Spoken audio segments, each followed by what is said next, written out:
어서 오세요. 네, 안녕하세요. 예. 홍준표 후보 얘기를 들어봤는데 이따가 뭐 여기 하셨던 답변 중에서는 제가 자세히 또 여쭙도록 하고 먼저 이번 주에 정치 기상도 한번 준비를 해봤습니다. 이번 주에도 상당히 많은 일정이 있는 날인데 오늘은 내란 우두머리 혐의로 기소된 윤석열 전 대통령의 두 번째 형사재판이 열리고요. 오늘은 지난번에는 비공개였는데 피고인석에 앉아있는 윤 전 대통령의 모습을 볼 수 있는 날입니다. 또 국민의힘은 오늘과 내일 국민 여론조사를 실시해서 내일 4명의 컷오프 통과자를 발표를 하고요. 또 24일과 25일에는 저희 채널A에서 첫 번째 후보 간 1대1 주도권 토론회가 열립니다. 또 한덕수 권한대행이 이번 주 24일이나 25일에 국회에서 추경안 관련한 시정연설을 할 예정인데 보통 대통령이 해왔고 물론 이제 총리 대독도 있었지만 이번 주에는 국회에 가는 일정이 또 있네요. 민주당 같은 경우는 주말에 호남권, 수도권에서 경선 결과가 발표됩니다. 정말 많은 일정이 있어요. 이번 주 한 줄 총평해 주시죠. 예, 이번 주에도 그러니까 윤석열 전 대통령이 좀 화제가 될 것 같아요. 오늘 당장. 예, 그 그쵸. 재판정에서의 모습. 또 지난번처럼 93분 발언했잖아요. 예, 오늘은 또 몇 분 발언할지, 어떤 발언을 할지. 그리고 뭐 엊그저께 공개된 그 뭐 윤석열 신당 추진 청년 변호사들과의 식사 뭐 등등. 뭐 이런 것들이 이제 그 국민의힘 경선에 어떤 영향을 미칠 것인가 하는 건데 이제 거기로부터 벗어나려는 힘과 네, 계속 이제 윤석열 전 대통령의 손을 잡고 가려는 사람들과 네. 뭐 당내에 다 있잖아요.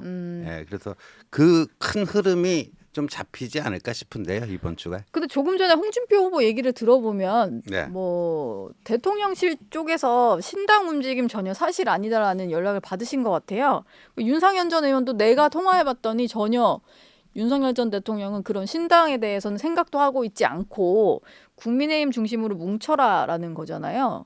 근데 왜 이제 공식적인 어떤 확인과는 다른 일들이 좀 그거는 벌어질까요? 이제 홍준표 후보나 윤상현 시장이 그간 취해왔던 본인들의 스탠스, 예, 그거를 합리화시키기 위해서 그런 자신에게 유리한 정보를 공개를 하는 겁니다. 동아일보 기사에도 분명히 나왔더라고요.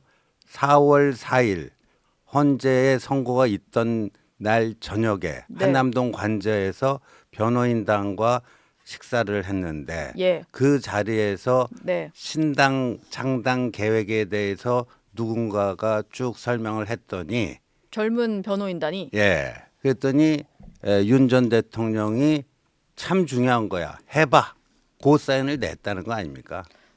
근데 뭐 사실 뭐 하라 마라 할 입장인지도 모르겠습니다만 굳이 뭐 절대 하지 마라고 할 게 아니면 그냥 한번 그런 구상이면 해보거라라고 할 수는 있잖아요. 본인이 뭐 참여한다는 것까지는 아니니까. 그런데 예, 여하튼 뭐 엊그저께 뭐 그 청년 변호사들과 식사를 하고 그걸 또 굳이 공개를 하라고 요청한 것 등등 봐서는 예, 그간에 이제 윤 전 대통령이 해온 스타일로 봐서는 그 무관하다 하는 거는 이제 그 본인들의 어떤 기존 스탠스를 합리화하기 위한 선택된 정보를 그냥 이게 얘기하는 거지. 예. 그럼 용산 대통령실에서 그거 신당 맞다라고 하겠습니까? 일단 뭐 경선 과정에서 아마 꾸준히 좀 등장할 것 같다. 뭐 이런 말씀이셨습니다. 어제 토론회에 대해서도 좀 뭐 지금 보니까 캠프에서 총괄 특보단장이세요? 네, 뭐 직함이 그런 걸 있으시더라고요. 맡았습니다. 예. 뭐 그럼 균형 있는 총평 네, 부탁드리겠습니다. 너무 그러겠습니다. 본인의 노력하겠습니다. 후보만 이제 예. 부각시키시지 말고 어떻게 보셨어요 어제? 어제 이거는 제 워딩이 아니고 좀 그 최악의 경선 토론 아니었느냐. 최악의 예. 저는 오히려 그 무슨 밸런스 게임 예. 뭐 이런 질문이 이게 당에서 준비한 것들이 조금 그것도 문제였고 예. 총체적으로 부실했다. 그러니까 네. 그 당의 기획도 그 밸런스 게임 여기에 대해서도 혹평이 난무하더라고요. 네. 그리고 아까 뭐 이제 홍준표 후보 같은 경우에는 뭐 이런 취지로 한동훈 후보에게 얘기한 건데 뭐 발끈했다 그러는데 그 한동훈 후보에 대한 인신 공격성 질문 있잖아요. 예. 그게 어제 토론회를 다 삼켜버렸어요. 아, 키높이 구두, 뭐 그거 생머리 그렇죠. 이런 거요. 그게 그 다른 뭐 그러니까 그게 아마 기사 생산량이 제일 많을 겁니다. 그렇죠. 예. 그럴 수밖에 없죠. 그 네. 인신공격성 그 질문 하나가 어제 토론회를 말아먹었어요. 예. 한 줄 총평이 그것이군요. 뭐 그 외에도 일단 계엄과 뭐 탄핵을 가지고 일단 후보들 간의 어떤 공방은 벌어지긴 했는데 사실 이게 내가 왜 국민의힘의 대선 후보가 되어야 하느냐 네. 미래 비전을 보여주는 토론회여야 하잖아요. 그렇죠. 근데 자꾸 과거 얘기를 하시는 것 같기는 하더라고요. 근데 계엄에 대해서는 이 조기 대선이 계엄 비상계엄이 그 위헌 위법한 거였고 그래서 현직 대통령이 파면돼서 치루어지는 조기 대선이기 때문에 네, 계엄과 탄핵에 대한 입장은 분명히 정리를 해야 되는데 예, 4월 4일 헌재의 그 선고가 있고 나서 저희 당 지도부가 분명하게 얘기를 했거든요. 네, 헌재의 결과에 대해서 네, 존중하고 승복한다. 네, 했죠. 그리고 국민들께 사과드린다. 했어요. 예, 그런데 이제 어제 토론회를 보면은 아직도 거기에 대한 입장이 완전히 다르다. 그러니까 계엄과 탄핵에 대해서는 어제 거의 이제 3대1 구도로 네, 이제 한동훈 후보를 이제 공격하는 그런 양상이 이제 연출이 된 거 아닙니까? 아직도 그러니까 거기서 못 벗어나고 있는 거죠. 네. 이게 근데 짚고 갈 필요는 있는데 또 일각에서는 한동훈 후보가 너무 그냥 이미 이 후보들 입장은 계엄 반대지만 탄핵에 대해서 생각이 다르다 뭐 이런 얘기를 하는 것 같은데 그런 미온적인 스탠스면 사실상 계엄 옹호와 다를 바 없다 이런 식으로 또 자꾸 이제 계엄의 날로 돌아가려고 하니까 뭐 그거를 좀 걱정하는 분도 있는 것 같아요. 그런데 지금 저희 당의 후보가 뽑혀서 본선에서 이재명 후보와 이제 대결을 할 텐데 이재명 그 후보가 지금 뭐라고 그랬죠? 6.3 조기 대선의 시대 정신이 내란 종식이라고 했어요. 내란 종식. 네. 네. 그 내란 종식을 위한 조기 선거다 그랬어요. 예. 시대 정신이. 네. 그럼 그 시대 정신이 얼마나 잘못된 것인가를 밝혀야 될 거 아니에요. 피해갈 수가 있습니까? 피해가지 못합니다. 근데 예. 어제 보면 이제 나경원 후보나 이철우 후보는 뭐 본인들이 계엄을 사실상 옹호하는 사람들이었기 때문에 그런데 홍준표 후보의 경우가 이게 일관성이 없어요. 나경원 의원도 계엄 옹호는 아니셨는데.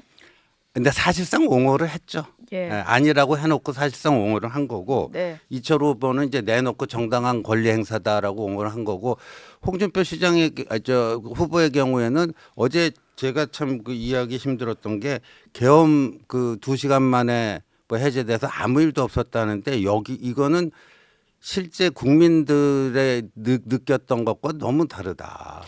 그렇죠. 그 해제되는 동안에 국민들이 느꼈었던 감정이 있으니까. 정신적 충격, 네. 트라우마.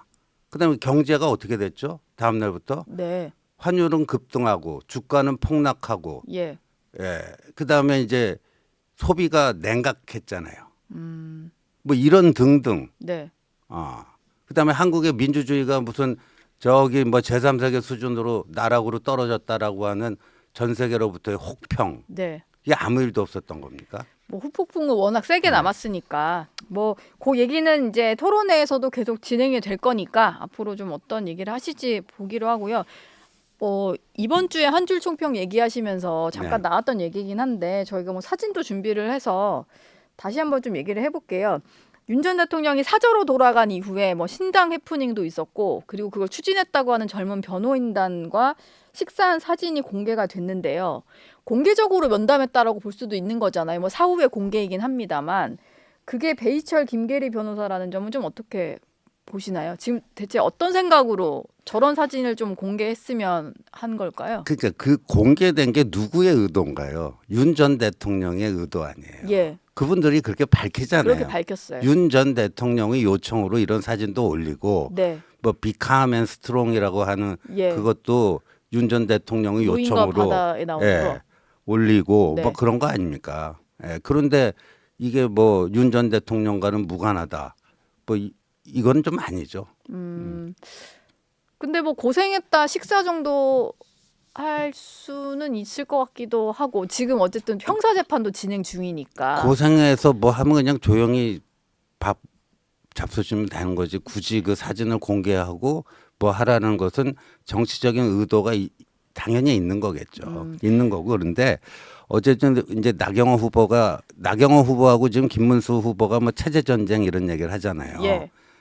저는 그런 진단에 동의하지 않지만 100번 양보해서 이 반국가 세력 이재명 민주당 야당을 아예 반국가 세력이라고 낙인을 찍고 그 반국가 세력을 척결하기 위한 체제 전쟁에서 승리해야 된다. 네. 근데 윤 전 대통령은 어떻게 됐죠? 참패를 했잖아요. 참패했죠. 참패. 예. 그것도 사법 리스크로 인해서 거의 정치적 명줄이 다해가는 이재명. 조금만 인내심을 갖고 참으면 모든 게 순리대로 해결이 될 텐데 느닷없는 비상계엄을 통해서 네. 다 죽어가던 이재명을 화려하게 부활시켜 놓고 지금 조기 대선 당선 구분 응선까지 밀어올린 그러니까 이재명의 최대의 조력자가 누군가. 이거 우리가 괴롭지만 고통스럽지만 인정해야 된다고 보거든요. 네. 그러니까 윤석열식 화법으로 보더라도 그 체제 전쟁에서 참패를 했어요. 그리고 이재명에게 그 반사 이득을 안겨준 분이 네. 윤석열 전 대통령이다. 예. 그 정광훈이라고 하는 사람 그 하위 행위자가 될 거고요. 네. 예. 뭐 신당은 해프닝으로 좀 끝나긴 했습니다만 주말에 이런 사진도 올라오는 거 보면 앞으로의 어떤 대선 선거 운동 과정에서도 좀 윤 전 대통령이 곳곳에 계속 등장할 것 같다 이런 전망을 하시나요? 등장하는데 이제 급속도로 영향력을 상실해가는 과정이라고 봅니다. 네, 영향력은 크지 않을 것이고. 예, 왜냐하면 지금 당내에서 친윤 의원들조차도 이제 윤 대통령과의 본격적인 거리두기에 나서고 있기 때문에 아 그래요. 그 영향력은 급속도로 이제 네, 낮아질 거라고 봅니다. 이게 사실 본선에는 크게 좀 도움이 안 되는 행보다 보니까